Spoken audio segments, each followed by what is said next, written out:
को बता दें कि प्रधानमंत्री नरेंद्र मोदी ग्रीस से सीधे बेंगलुरु पहुंचे और इसरो के कमांड सेंटर पहुंचकर उन्होंने चंद्रयान 3 के साइंटिस्ट से मुलाकात की। इस मौके पर संबोधन भी दे रहे हैं प्रधानमंत्री। आपके धैर्य को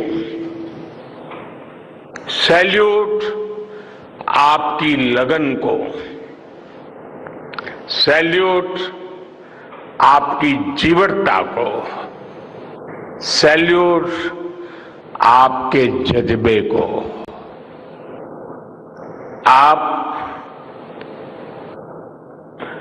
देश को जिस ऊंचाई पर लेकर गए हैं, ये कोई साधारण सफलता नहीं है। ये अनंत अंतरिक्ष में भारत के वैज्ञानिक सामर्थ्य का शंखनाद है।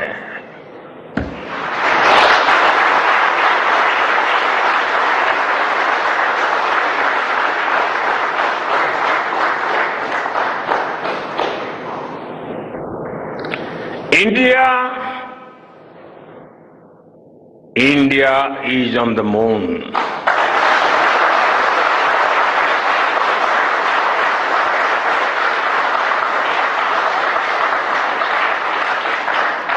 We have our national pride placed on the moon.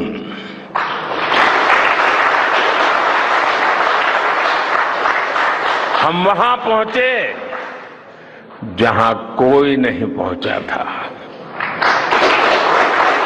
हमने वो किया जो पहले कभी किसी ने नहीं किया था। ये आज का भारत है, निर्भीक भारत, जुझारू भारत।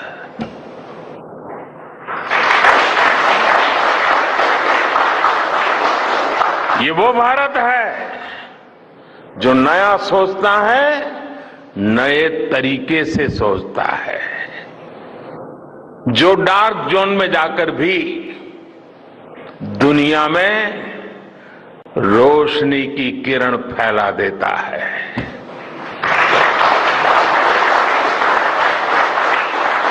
इक्कीसवीं सदी में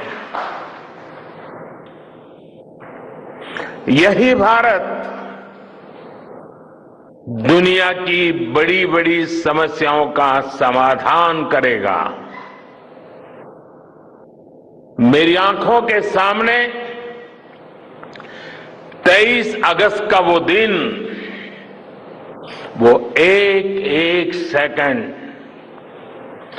बार बार घूम रहा है। जब टचडाउन कंफर्म हुआ तो जिस तरह यहां इसरो सेंटर में पूरे देश में लोग उछल पड़े, वो दृश्य कौन भूल सकता है। कुछ स्मृतियां अमर हो जाती हैं। वो पल अमर हो गया। वो पल इस सदी के सबसे प्रेरणादायी क्षणों में से एक है। हर भारतीय को लग रहा था कि विजय उसकी अपनी है। खुद महसूस करता था। हर भारतीय को लग रहा था कि जैसे वो खुद एक बड़े एग्जाम में पास हो गया है। आज भी बधाइयां दी जा रही है, संदेश दिए जा रहे हैं, और ये सब मुमकिन बनाया है आप सबने, आपने।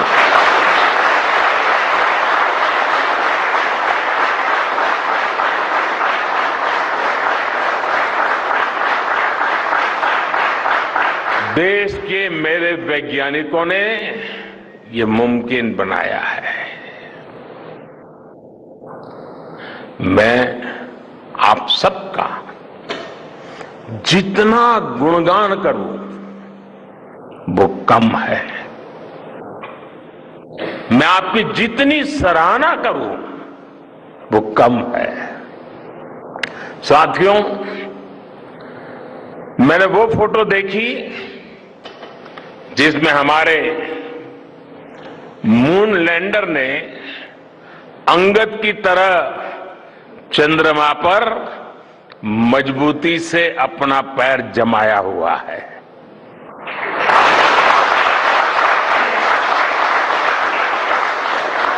एक तरफ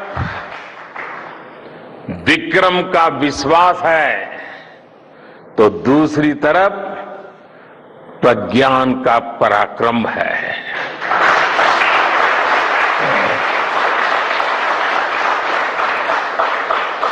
हमारा प्रज्ञान लगातार चंद्रमा पर अपने पद चिन्ह छोड़ रहा है। अलग अलग कैमरों से ली गई जो तस्वीरें अभी रिलीज हुई और मुझे देखने का सौभाग्य मिला, वो अद्भुत है। मानव सभ्यता में पहली बार धरती के लाखों साल के इतिहास में पहली बार उस स्थान की तस्वीर मानव अपनी आंखों से देख रहा है। और ये तस्वीर दुनिया को दिखाने का काम भारत ने किया है।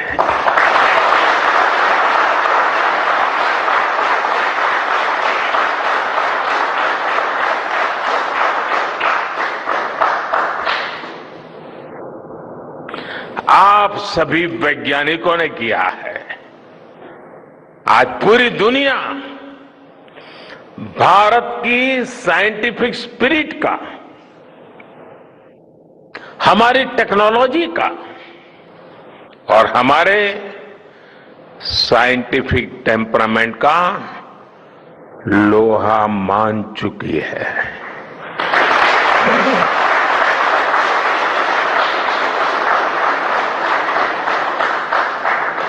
चंद्रयान महाअभियान सिर्फ भारत की नहीं बल्कि पूरी मानवता की सफलता है।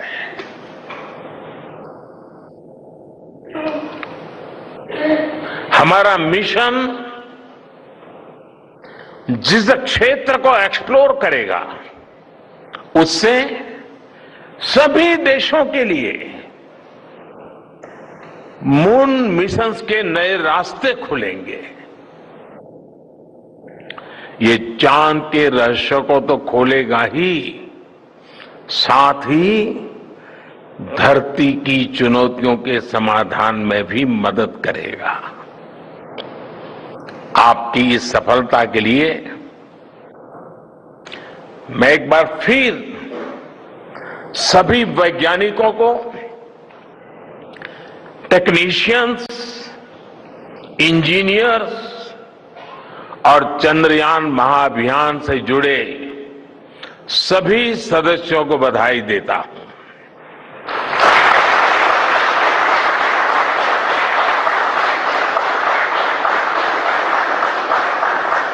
मेरे परिवारजनों, आप जानते हैं कि स्पेस मिशंस के टच डाउन पॉइंट को एक नाम दिए जाने की वैज्ञानिक परंपरा है।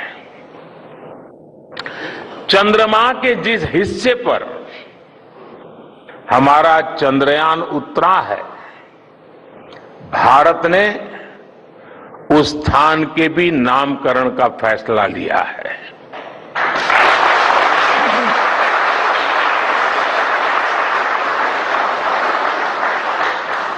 जिस स्थान पर चंद्रयान 3 का मून लैंडर उतरा है, अब उस पॉइंट को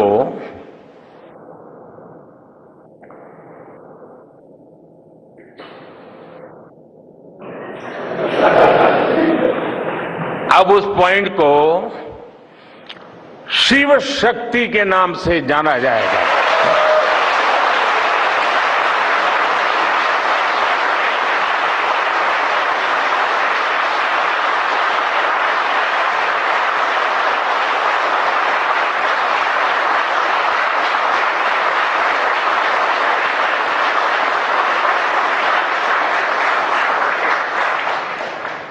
शिव में मानवता के कल्याण का संकल्प समाहित है और शक्ति से हमें उन संकल्पों को पूरा करने का सामर्थ्य मिलता है। चंद्रमा का शिव शक्ति पॉइंट हिमालय से कन्याकुमारी से जुड़े होने का बोध कराता है।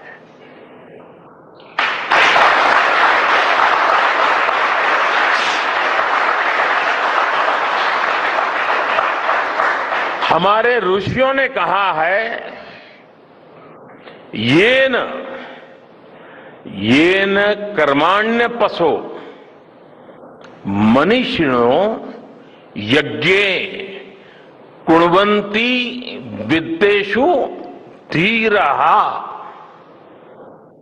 यत्पूर्व यक्ष्मन्तः प्रजानां तन्मे मनः शिव संकल्पम अस्तु। अर्थात जिस मन से हम कर्तव्य कर्म करते हैं, विचार और विज्ञान को गति देते हैं और जो सबके भीतर मौजूद है, वो मन शुभ और कल्याणकारी संकल्पों से जुड़े।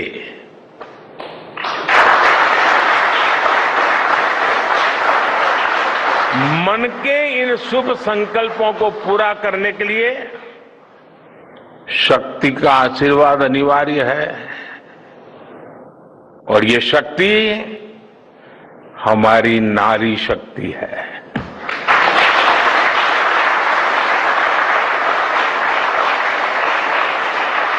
हमारी माताएं बहनें हैं।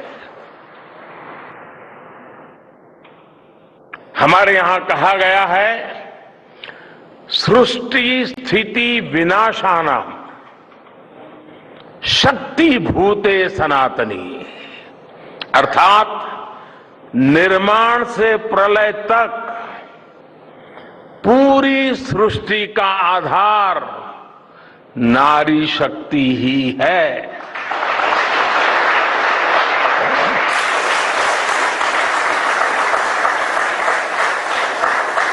आप सबने देखा है, चंद्रयान 3 में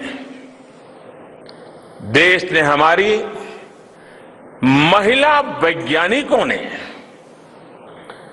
देश की नारी शक्ति ने कितनी बड़ी भूमिका निभाई है। चंद्रमा का शिव शक्ति पॉइंट सदियों तक भारत के इस वैज्ञानिक और दार्शनिक चिंतन का साक्षी बनेगा।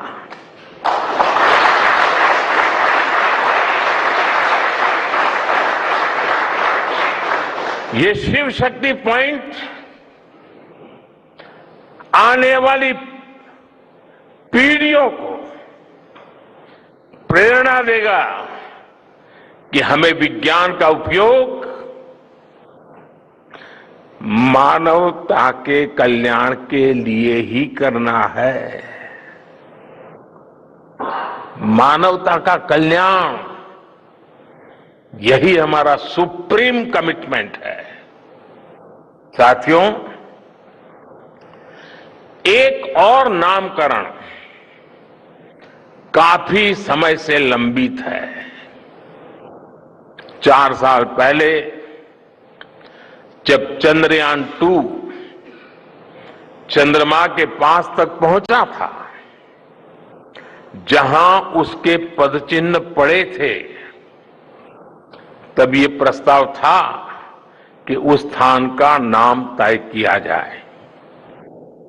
लेकिन उन परिस्थितियों में निर्णय लेने के स्थान पर हमने प्रण लिया कि जब चंद्रयान 3 सफलतापूर्वक चांद पर पहुंचेगा तब हम दोनों पॉइंट का नाम एक साथ रखेंगे।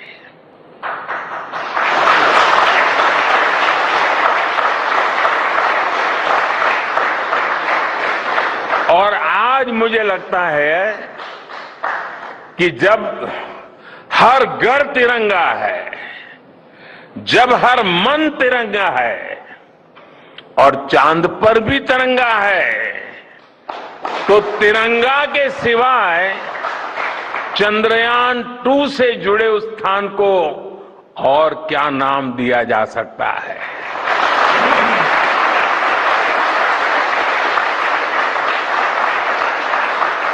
इसलिए चंद्रमा के जिस स्थान पर चंद्रयान 2 ने अपने पद चिन्ह छोड़े हैं वो पॉइंट अब तिरंगा कहलाएगा।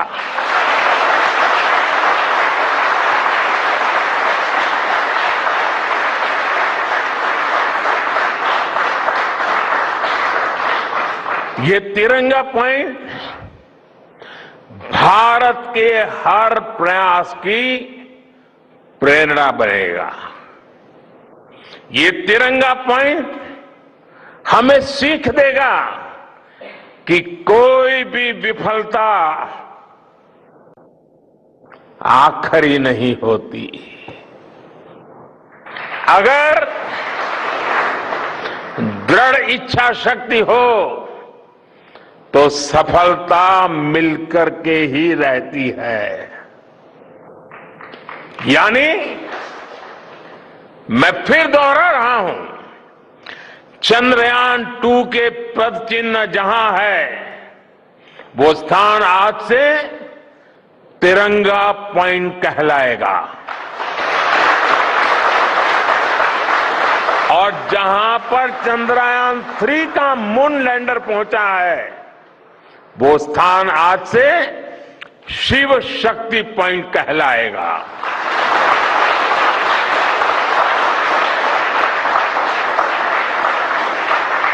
साथियों, आज भारत दुनिया का चौथा ऐसा देश बन चुका है जिसने चंद्रमा की सतह को छुआ है। ये सफलता तब और अधिक बड़ी हो जाती है जब हम ये देखते हैं कि भारत ने अपनी यात्रा कहां से शुरू की थी। एक समय था जब भारत के पास जरूरी तकनीक नहीं थी, सहयोग भी नहीं था। हमारी गिनती थर्ड वर्ल्ड यानी थर्ड रो में खड़े देशों में होती थी। थर्ड वर्ल्ड थर्ड रो में खड़े हुए लोगों में होती थी। वहां से निकलकर आज भारत दुनिया की 5वीं सबसे बड़ी अर्थव्यवस्था बना है।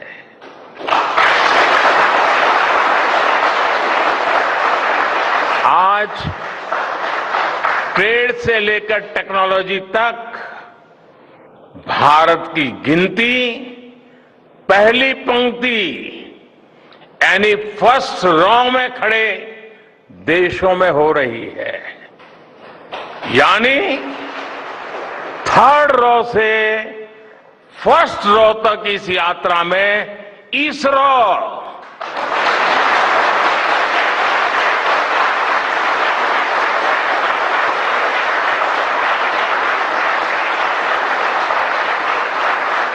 इसरो जैसी संस्थानों की बहुत बड़ी भूमिका रही है।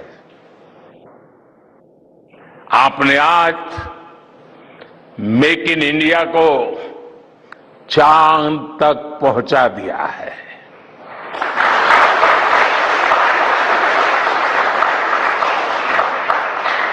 मेरे परिवारजनों, मैं आज आपके बीच आकर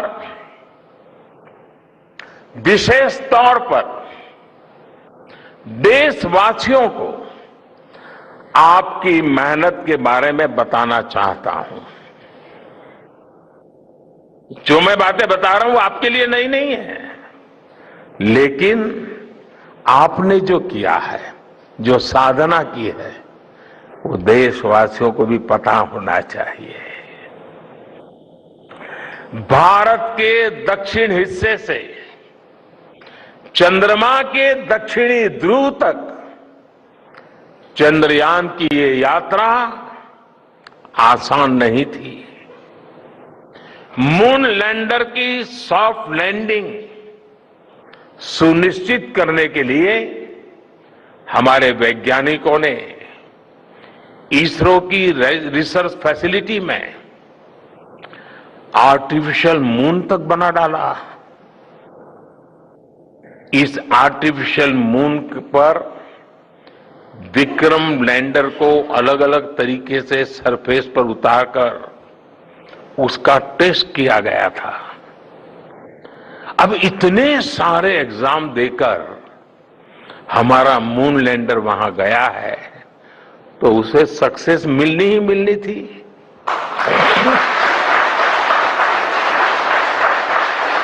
साथियों, आज जब मैं देखता हूं कि भारत की युवा पीढ़ी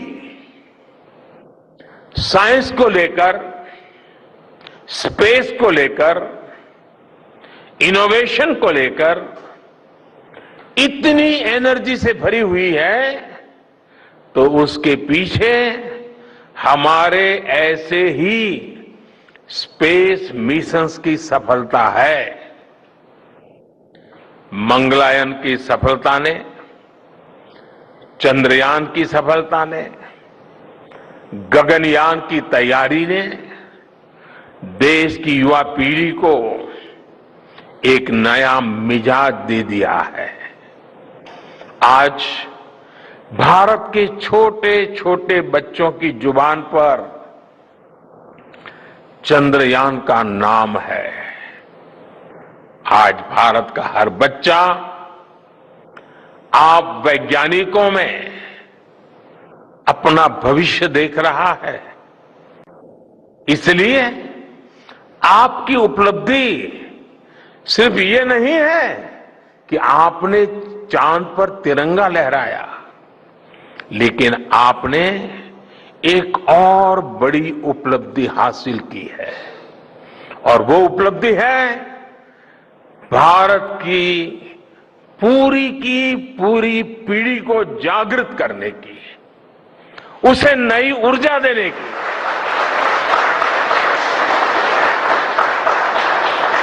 आपने एक पूरी पीढ़ी पर अपनी सफलता की गहरी छाप छोड़ी है। आज से कोई भी बच्चा रात में जब चंद्रमा को देखेगा तो उसको विश्वास होगा कि जिस हौसले से मेरा देश चांद पर पहुंचा है, वही हौसला, वही जज्बा उस बच्चे के भीतर भी है, उस युवा के भीतर भी है। आज आपने भारत के बच्चों में आकांक्षाओं के जो बीज बोए हैं, कल वो वट वृक्ष बनेंगे और विकसित भारत की नींव बनेंगे।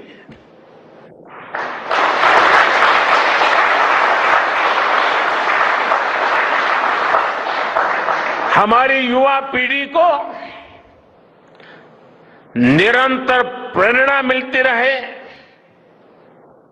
इसके लिए एक और निर्णय लिया गया है। 23 अगस्त को जब भारत ने चंद्रमा पर तिरंगा फहराया, उस दिन को अब हिंदुस्तान नेशनल स्पेस डे के रूप में मनाया जाएगा।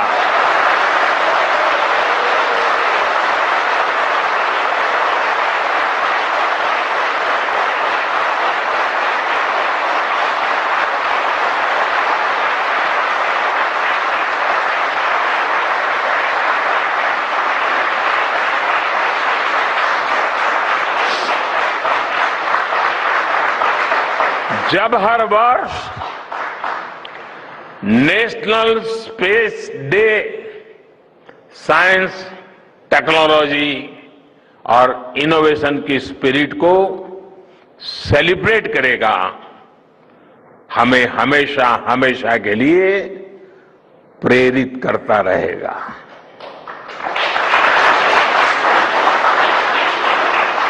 मेरे परिवारजनों, आप भी जानते हैं कि स्पेस सेक्टर का जो सामर्थ्य है वो सैटेलाइट लॉन्च करने या अंतरिक्ष की खोज से कहीं ज्यादा बड़ा है।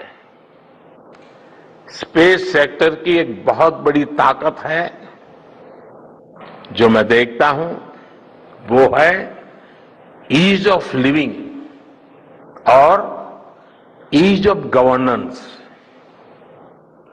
आज देश में स्पेस एप्लीकेशंस को गवर्नेंस के हर पहलू से जोड़ने की दिशा में बहुत बड़ा काम हुआ है।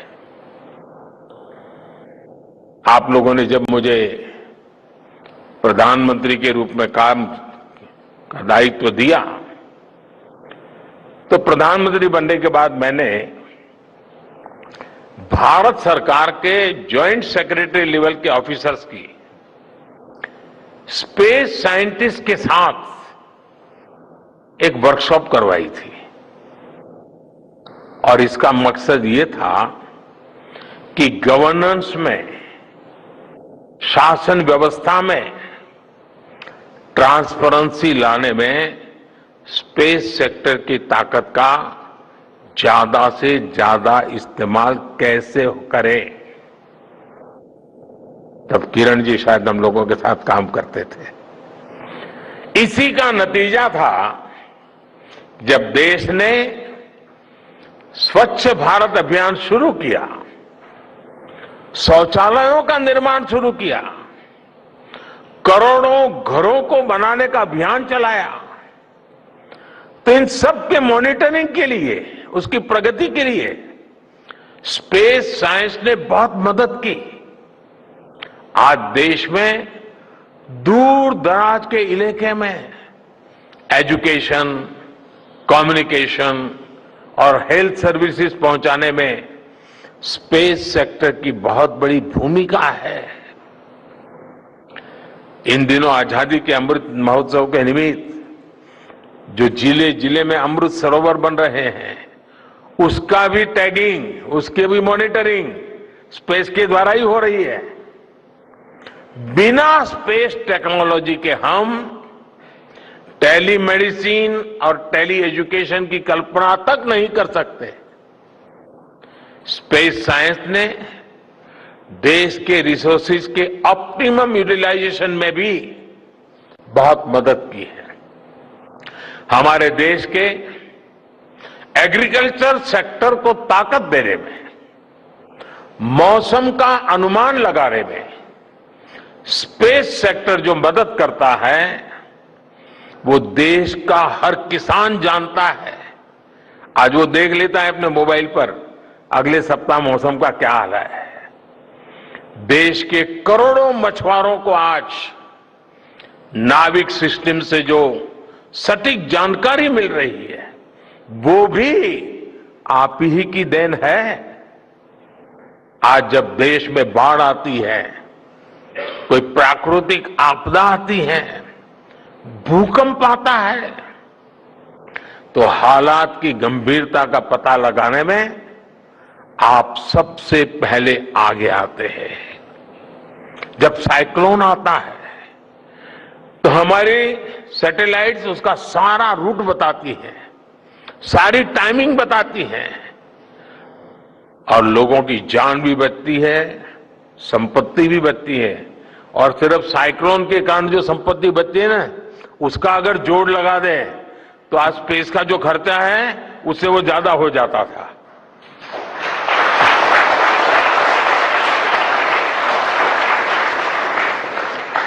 हमारे PM Gatishakti national master plan का आधार भी स्पेस टेक्नोलॉजी ही है और आज दुनिया भारत के इस गतिशक्ति प्लेटफॉर्म का अध्ययन कर रही है कि प्लानिंग और मैनेजमेंट में ये प्लेटफॉर्म कितना उपयोगी हो सकता है। इससे प्रोजेक्ट्स की प्लानिंग, एजुकेशन और मॉनिटरिंग में काफी मदद मिल रही है। समय के साथ बढ़ता हुआ स्पेस एप्लीकेशन का ये दायरा हमारे युवाओं के लिए अपॉर्चुनिटीज भी बढ़ा रहा है, अवसर बढ़ा रहा है और इसलिए आज मैं एक सुझाव भी देना चाहता हूं और मैं चाहूंगा कि आपके यहां से जो रिटायर्ड लोग हैं वे इसमें काफी मदद कर सकते हैं। अब ये मत बोलिएगा कि इतनी सुबह सुबह मोदी जी यहां आए और कुछ काम भी दे करके जा रहे हैं। साथियों, मैं चाहूंगा कि इसरो केंद्र सरकार के विभिन्न मंत्रालय और राज्य सरकारें मिलकर गवर्नेंस में स्पेस टेक्नोलॉजी पर एक नेशनल हैकाथॉन का आयोजन करें। इस हैकाथॉन में ज्यादा से ज्यादा युवा, ज्यादा से ज्यादा यूनिवर्सिटी, ज्यादा से ज्यादा नौजवान वो शामिल हो, जुड़े। मुझे विश्वास है ये नेशनल हैकाथॉन हमारी गवर्नेंस को और प्रभावी बनाएगा, देशवासियों को मॉडर्न सॉल्यूशंस देगा और साथियों, आपके अलावा मैं अपनी युवा पीढ़ी को एक और टास्क अलग से देना चाहता हूं और होमवर्क के दिए बिना बच्चों को काम करने का मजा नहीं आता है। आप सब जानते हैं कि भारत वो देश है जिसने हजारों वर्ष पूर्व ही धरती के बाहर अनंत अंतरिक्ष में देखना शुरू कर दिया था। हमारे यहां सदियों पहले अनुसंधान परंपरा के आर्यभट्ट, ब्रह्मगुप्त, वराहमिहिर और भास्कराचार्य जैसे ऋषि मनीषी हुए थे। जब धरती के आकार को लेकर भ्रम था तब आर्यभट्ट ने अपने महान ग्रंथ आर्यभट्टीय में धरती के गोलाकार होने के बारे में विस्तार से लिखा था। उन्होंने एक्सिस पर पृथ्वी की रोटेशन और उसकी परिधि की गणना भी लिख दी थी। इसी तरह सूर्य सिद्धांत जैसे ग्रंथों में भी कहा गया है, सर्वत्रैव महिगोले, सर्वत्रैव महिगोले स्वस्थानम उपरि स्थितम मन्यन्ते खेयतो गोलस तस्य क्व ऊर्ध्वम क्व वादः। अर्थात पृथ्वी पर कुछ लोग अपनी जगह को सबसे ऊपर मानते हैं, लेकिन ये गोलाकार पृथ्वी तो आकाश में स्थित है, उसमें ऊपर और नीचे क्या हो सकता है, ये उस समय लिखा गया था। ये तो मैंने सिर्फ एक श्लोक बताया है। ऐसी अनगिनत रचनाएं हमारे पूर्वजों ने लिखी हुई है। सूर्य, चंद्रमा और पृथ्वी के एक दूसरे के बीच में आने से ग्रहण की जानकारी हमारे कितने ही ग्रंथों में लिखी हुई पाई जाती है। पृथ्वी के अलावा अन्य ग्रहों के आकार की गणनाएं, उनके मूवमेंट से जुड़ी जानकारी भी हमारे प्राचीन ग्रंथों में मिलती है। हमने ग्रहों और उपग्रहों की गति को लेकर इतना सूक्ष्म गणनाएं करने की वो काबिलियत हासिल की थी कि हमारे यहां सैकड़ों वर्ष आगे के पंचांग यानी कैलेंडर्स बनाए जाते थे। इसलिए मैं इससे जुड़ा एक टास्क अपनी नई पीढ़ी को देना चाहता हूं, स्कूल कॉलेज के बच्चों को देना चाहता हूं। मैं चाहता हूं कि भारत के शास्त्रों में जो खगोलीय सूत्र है उन्हें साइंटिफिकली प्रूव करने के लिए नए सिरे से उनके अध्ययन के लिए नई पीढ़ी आगे आए। तो चंद्रयान 3 की कामयाबी के बाद प्रधानमंत्री नरेंद्र मोदी पहली बार पहुंचे इसरो कमांड सेंटर। ग्रीस से सीधे यहीं पहुंचे और देश के वैज्ञानिकों को बधाई दी। उन्होंने कहा कि ये वो कर दिखाया आपने जो इससे पहले दुनिया में कभी किसी ने नहीं किया था। उन्होंने कहा कि लैंडर विक्रम ने अंगद की तरह पैर जमा दिए हैं चांद की सतह पर। पीएम मोदी ने लैंडिंग पॉइंट को नाम भी दे दिया। उन्होंने लैंडिंग पॉइंट को शिव शक्ति का नाम दे दिया। और प्रधानमंत्री ने यह भी ऐलान किया है कि 23 अगस्त को नेशनल स्पेस डे मनाया जाएगा देश में, क्योंकि 23 अगस्त को चंद्रयान 3 ने कामयाबी के साथ अपना मिशन पूरा किया। लिहाजा अब आइंदा से 23 अगस्त को हर साल मुल्क में नेशनल डे के तौर पर मनाया जाएगा।